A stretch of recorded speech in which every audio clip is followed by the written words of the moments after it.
เราให้เราไปหาผู้ใหม่สิมันเสียเวลาแล้วแล้วก็นั่นนี่แหละโอ้เราบอกเจ้าหันเนาะโดยจะปล่อยวางได้บ่ซะก็ขอหมายถึงว่าปล่อยเพิ่นได้บ่สมมุติว่าเพิ่นสิไปอีหลีคนคุยอะไรก็คิดเบิ่งก่อนต้องง้ออยู่เวลาว่าไปง้ออยู่คันสิบ่ขายเลยกับได้บ่เลยเป็นไปได้บ่สมมุติว่าบ่ขายเครื่องเลยบ่ได้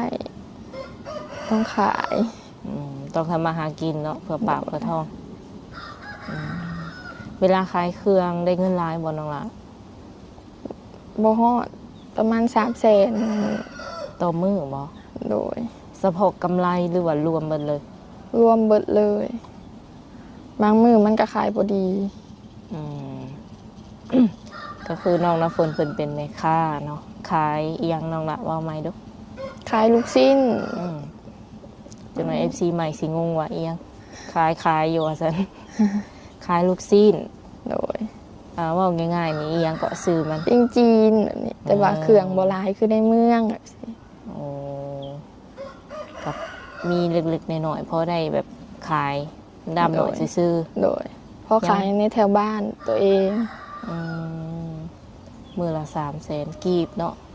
แต่ก็รวมหันรวมหนีเนาะยังพันได้แง่เนาะแล้วก็ได้ไปตลาดได้ลงตลาดนี่เฮ็ดเองทุกอย่างบ่โดยคนเดียวเจ้าบางเทื่อ